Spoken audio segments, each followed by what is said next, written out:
अस्सलाम वालेकुम 9 क्लास। क्या हाल चाल है बच्चों आप लोगों के। उम्मीद है बेटा आप सब खैर खैरियत से होंगे।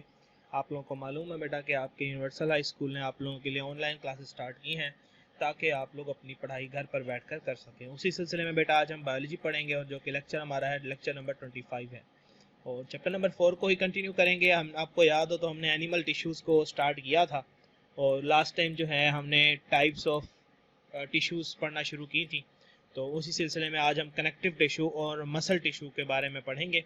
तो अपनी बुक्स ओपन कर लें बेटा, शाबाश, पेंसिल्स निकाल लें ताकि हम अपना टॉपिक स्टार्ट कर सकें।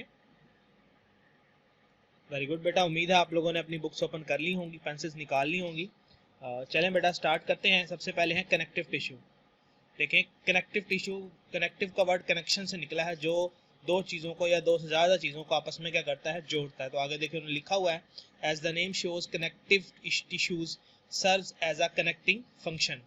तो कहता है जो कनेक्टिव टिश्यू है वो नाम से हमें बता रहा है कि कनेक्टिव फंक्शन है इसका, मतलब ये दो चीज़ों को या उससे दो से ज़्यादा चीज़ों को आपस में क्या करता है, जोड़ने का काम करता है।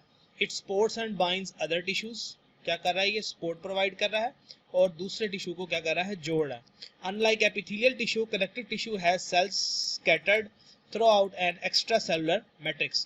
कहता है कि एपिथेलियम जो टिश्यू थे उसमें क्या था, सेल्स आपस में जुड़े हुए थे, लेकिन कनेक्टिव टिश्यू में जो सेल है वो जुड़े नहीं होते, स्कैटर होते हैं, मतलब बिखरे होते हैं एक्स्ट्रा सेलुलर मैट्रिक्स के अंदर। जैसे ये देखें, हम ये एक सेल देखें, इस सेल में क्या होता है, जेल लाइक मटेरियल होता है, उसके अंदर ये सेल्स जो हमारे पास सेल हैं वो क्या होते हैं, बिखरे पड़े होते हैं।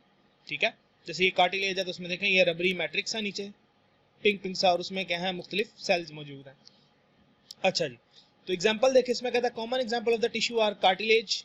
ये कार्टिलेज है, इसकी एग्जांपल कहाँ मौजूद होती है, cartilage found around the end of bones in external ear nose trachea. कहता है जो हमारे पास कार्टिलेज है वो आपको नजर आएगी हड्डियों के एंड पे, एक्सटर्नल ईयर में, जो आपका बाहर कान आपको नजर आता है उसके अंदर मौजूद है, आपकी नाक में मौजूद है कार्टिलेज और आपकी सांस की नाली में मौजूद है।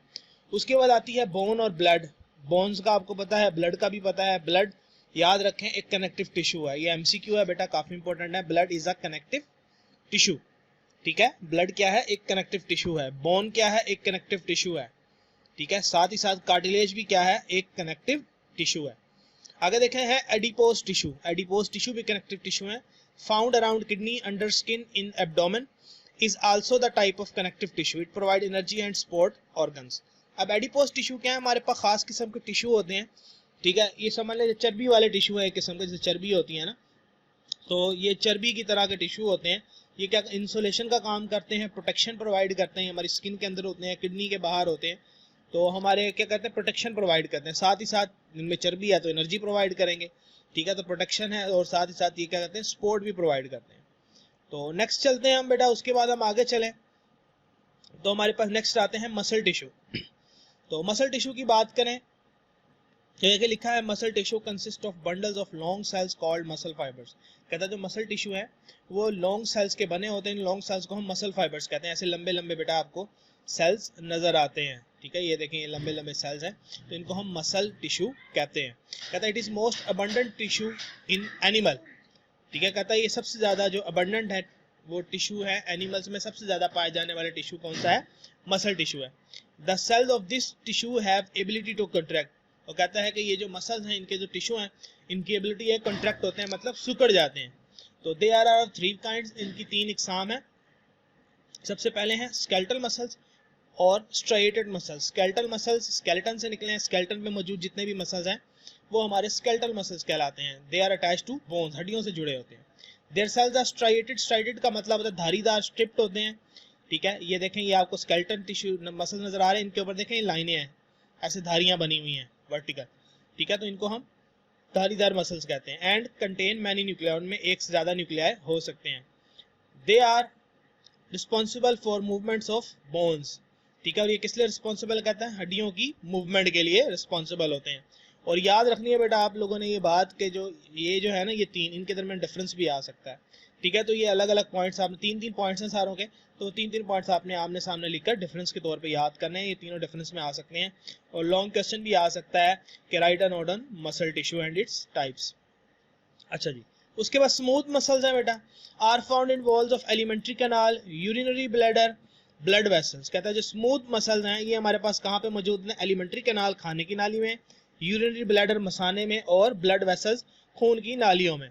करते क्या है, they contain smooth non striated cells, इनके जो सेल्स हैं वो नॉन स्ट्राइटेड होते हैं, मतलब इन पे धारियां नहीं होती और हर सेल में एक न्यूक्लियस होता है। तो ये हमारे पास स्मूथ मसल है, देखें ये एक मसल है, इसमें कोई धारी नहीं और एक क्या है इसमें न्यूक्लियस है। अब ये होते कहाँ पे है बेटा, they are responsible for the movement of substance. ये करते क्या है, ये हमारे जो सब्सटेंस मूव करते हैं खून की नालियों में है, तो जाहिर सी बात है उनकी मूवमेंट को क्या करते हैं, कंट्रोल करते हैं। उसके बाद आगे चले तो कार्डियक मसल्स हैं, तो कहता है कार्डियक मसल, कार्डियक का टर्म जहां भी नजर आए तो दिल, ये दिल के मसल्स हैं, ये स्पेशली मसल्स हैं जो कि सिर्फ और सिर्फ हार्ट पे प्रेजेंट, देखें तो present in the wall of heart, दिल को बनाते हैं ये। Their cells are also striated but there is a single nucleus in each cell, ये स्ट्राइटेड जरूर है, ठीक है, देखें इन पे भी धारियां, लेकिन इनमें न्यूक्लियस एक है, लेकिन यहाँ पे क्या था, यहाँ पे एक से ज्यादा न्यूक्लियस थे, तो ये दोनों में डिफरेंस है। और ये स्केलेटल मसल पूरे स्केलेटन में मौजूद है, ये सिर्फ दिल में होते हैं। और ये करते क्या है, दे प्रोड्यूस हार्ट बीट, जो हमारी दिल की धड़कन है वो किसकी वजह से होती है, कार्डियक मसल्स की।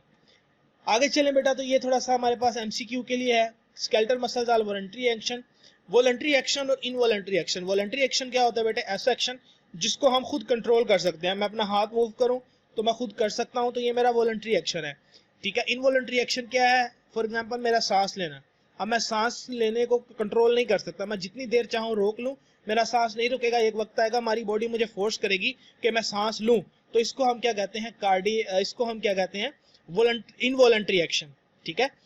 आंख का झपकना, दिल का धड़कना, ये इनवॉलंटरी एक्शन है जिनको मैं कंट्रोल नहीं कर सकता। लेकिन स्केलेटल मसल्स जो है वो वॉलंटरी इन एक्शन होते हैं, मतलब हमारे हड्डियों पे मौजूद है, तो मैं अपने हाथ बाजुओं को मूव कर सकता हूँ, ठीक है।